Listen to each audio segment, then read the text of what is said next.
What's up, everybody? We're into the back half of Reacher Season 3, and things are getting good. Before I get into Episode 5, make sure you subscribe to the channel so that you're always up to date with the news and rumors in the nerdy world in between episodes. But enough from me, let's talk Reacher.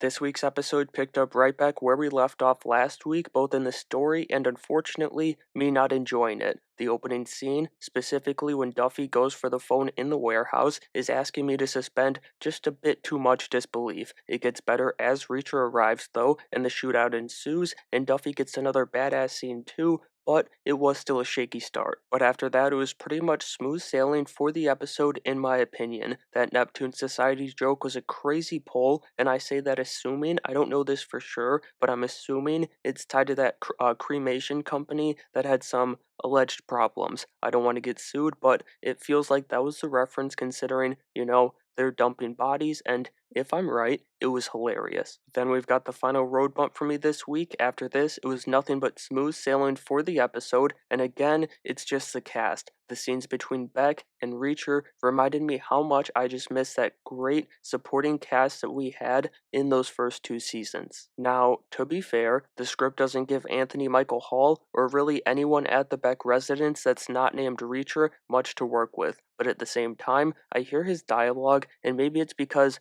I'm watching Invincible in the same night, but for some reason, Walton Goggins comes to mind. That would have been an incredible duo in this season with Goggins and Ritson as Beck and Reacher, but I get it, there's a budget and all. The saving grace for them is that Alan Ritson can carry this show by himself, and he's carried the Beck residence storyline so far. There's the hilarious kitchen scene, but in retrospect, it's kind of more bittersweet than anything, with the French maid being gone. But we'll talk about that more in a second because shit got real in this episode so damn fast with that first bodyguard that Reacher took out all the way back in episode 1, curb stomping Elliot after spitting a fireball in his face. This scene blew me away, not only because it was just, a time-stopping moment, but more so because I couldn't have cared less about Elliot as a character in those first 4 episodes, and still, this scene just rocked me. That really shot this episode and the back half of the season into chaos. We've got Reacher on his heels, adjusting on the fly, and that's where Alan Ritchson thrives in this role. But he's also starting to push his luck with Beck as he's earned his kid's trust more than he has. After that, we get some good stuff to keep building the surviving DEA agents up. This scene with Billy and Reacher flipping a car was easily my favorite part of the episode just because of how insanely ridiculous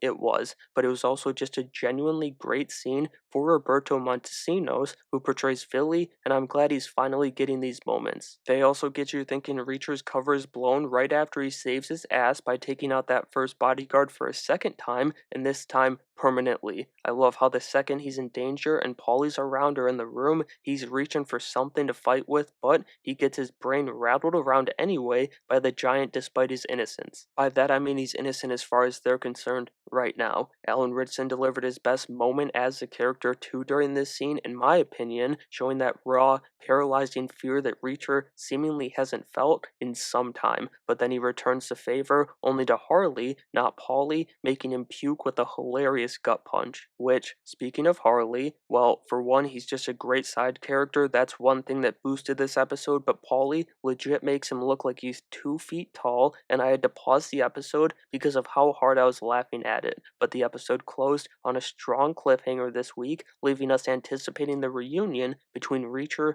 and Quinn. With that, there's the plot of him having amnesia, and the question Reacher's asking himself, is he going to be noticed by the guy he shot? Well, I think Quinn's going to remember him and know something's up, but, and honestly, this would probably be just in favor of stretching the story. He won't act on that knowledge next week. But that's just my speculation. Like I said, I haven't read any of the books, and I certainly don't have any sources. As far as this episode's concerned, though, it's probably my favorite from season 3 so far. It really comes down to its ability to have such a gut punch with a character like Elliot dying, who I didn't care for, like I said, leaving me so emotionally winded in this episode. And so that's going gonna do it for my review of episode 5 from Reacher season 3. I'm hoping the tension they were able to craft this week is carried over to next week's episode and the rest of the season, but damn, this was good. Drop your thoughts on episode 305 down in the comments though, smash that like button and make sure you have a great day.